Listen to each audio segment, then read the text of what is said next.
So, after 20 years of growing food, mistakes have become clear. And most of the mistakes that I have made with regard to growing food in urban agriculture have been in looking at debt and business credit and loans, predominantly avoiding those, and not realizing what that's doing and jeopardizing how GWYA is looked at when it comes to in legal ways and in investor ways, which brings up questions about the food system in general and how many food systems are there and which food systems are we supporting and are we proud to say we're associated with, while others we don't speak about at all. So what I'm saying is that social media has had a really powerful effect on us in regard to the fact that many of us are proud to say that we're in urban agriculture. We're proud to say that we're in the local food movement, mostly because there are paid jobs in the local food movement. Most of those paid jobs in the local food movement are around education, around nonprofit community garden work, and even nonprofit urban farm work. Where does that put the farm workers and the growers, the independent growers who are working from an entrepreneurial perspective, from an enterprising perspective, which is where we are in the GWYA collective, working as an enterprise, as entrepreneurs, not having any clarity about credit lines and how to establish a company in the world of finance. So for those of us who are doing the education piece, some of the key things about education are understanding that if we're saying that we're proud members of the local food movement, or we're proud workers or educators in urban agriculture, then the question is, how often do we introduce our students and our community to the realities that farm workers are facing? Do we take our students to corporate agricultural farms to have them interface directly with farm workers who are migrant or immigrant farm workers and ask them to learn and speak candidly about their experience growing the food that we all eat? Because urban farmers like myself, community gardeners, school teachers who work on gardening programs, when we all leave the volunteer day, we all go to the supermarket. And when we go to the supermarket, we all buy food that comes from the corporate food system. And quiet as it's kept, the very people who are planting the food are also in the supermarket having to pay for the food that they plant and harvest. So if we're speaking about the local food movement or the food economy or the food system, we have to ask ourselves, where are the growers in it?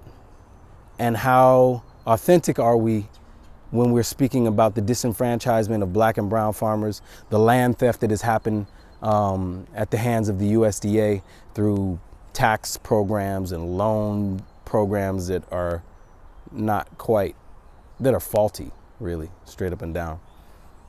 So for those of us who are smiling and taking pictures of ourselves and saying, hey, I'm a proud member of the urban ag movement and the food system, especially here in Atlanta, because it looks more vibrant than it is online. And what I mean by that is, who are the farmers who are getting secured on land that they own? Who are the ones getting the assistance for business development? Who are the ones that even know that that assistance is available? And then go to Southwest Atlanta, where much of the spark for this movement in Atlanta began, and go see those farms. Here's a story. In 2013, we were developing an agroecology site. An urban farm that was on a church property. There was an agroecology center before that term was widely used throughout Atlanta. And as we developed that farm site, we developed it on a volunteer basis. The farm owners, the people who own the land, did not have a budget to pay us to develop that farm. So we developed that farm, and were selling the produce off that farm at very small markets that we were starting ourselves. That went on for a bit, and then we saw the development of different nonprofit organizations within the city that started to help fund and finance these kind of projects. So we secured grant funding and we got some things going, and we assisted in building 2 large grow houses.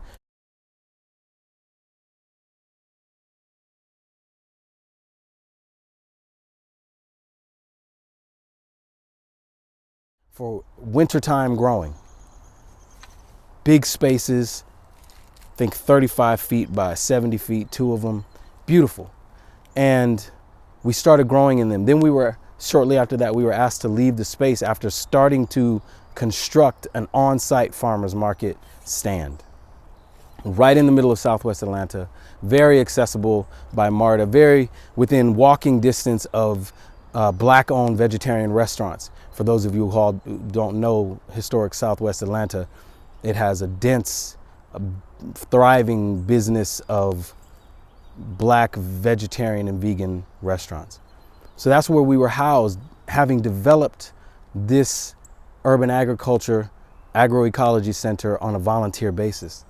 When we were asked to leave, the place kind of was neglected for a couple years. The grow houses, the plastic came off, the doors got vandalized, unusable. And then a couple years after that, another farmer came and started to take over that space, and she's an elder farmer. She's a farmer in her 60s. And she took over the space, and another organization was created through the city of Atlanta.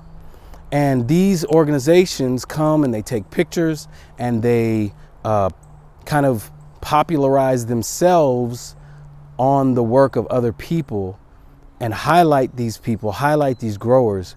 And after years of doing this, they never fixed the grow houses that would actually help the farmer. They never put plastic back on them. They never fixed the doors on them. She has never been able to use these grow houses to grow over the winter, despite them already being on the site. We built them years ago. It's 2022, and you can drive by this space right now and see. But you can also go online and see that people have been highlighting her and highlighting themselves in relation to her work, but not. People go out there and they rebuild the beds and they till and they plant plants and they do all of that, and they photograph themselves while they do it, because it is those photographs that help their funders feel good about the work that they are supporting without ever having to drive across town and actually see what the results are and how long before those beds get covered in weeds, how much of that food gets distributed into the community, how much of it is used to support this farmer. So the question is this: if we're working in urban agriculture or we're working in the food system and we're proud of it and we claim that our food system, our local food economy is successful and vibrant and thriving, do we avoid talking about the historic and present dynamics as relates to Black and brown farmers? Do we avoid talking about the historic and present situation for migrant and immigrant farm labor? Because if we're not bringing those out, then we're not actually talking about the food system.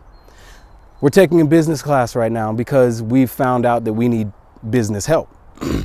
We're good at growing, we're good at community, we're pretty good at social media, we're good at education, but nobody throughout all these years in Atlanta gave us the insight that we needed around things such as simple as like a Dun and Bradstreet number or corporate accounts or something like that. All of which are necessary if we plan on owning land and having trucks and developing in any way outside of the nonprofit, if we want to be a farming enterprise. So as we're taking the classes, they say, consider this: when you're looking to start a business, you got to look at the health of the sector and the health of your industry. Is our sector healthy? Is the food system industry healthy? And for those of us who say we're in the food movement, how often do you bring up what's actually happening with black and brown farmers and with farm workers? We have been bringing these concerns up and working in solidarity with people around these concerns for years. You think that might be part of the reason why GWYA is pretty much silenced when it comes to the local organizations here in Atlanta talking about urban agriculture? Because the story that we put forward, we're already successful and we can be far more successful. But the story we have to put forward is that black and brown farmers have had their land stolen, and that the food that's in the grocery store that we all have to buy is grown by people who would rather not work in the conditions that they're working under, and who never get highlighted, never get invited to a meeting, never get offered support on how they could collectively buy their own farm as farm workers. There's a lot of things missing in this system. So when you take your selfies, when you celebrate yourself as a garden teacher or a food system advocate, and you have a paycheck, be grateful and ask yourself, who doesn't have the same sort of stability as me? How long have you been in the food system? Many of the people that we've seen who now have positions in schools and in nonprofits, the nonprofits didn't exist when we started, and those positions certainly didn't exist. And most of them, many of them, volunteered with us to get introduced. And when they volunteered with us, we were volunteers too. We weren't being paid. And now they've gone on to have positions where they say that they are advocates for local food, advocates for farmers, advocate. But if an advocate is paid more than the farmer, then they're advocating for themselves. Grow where you are.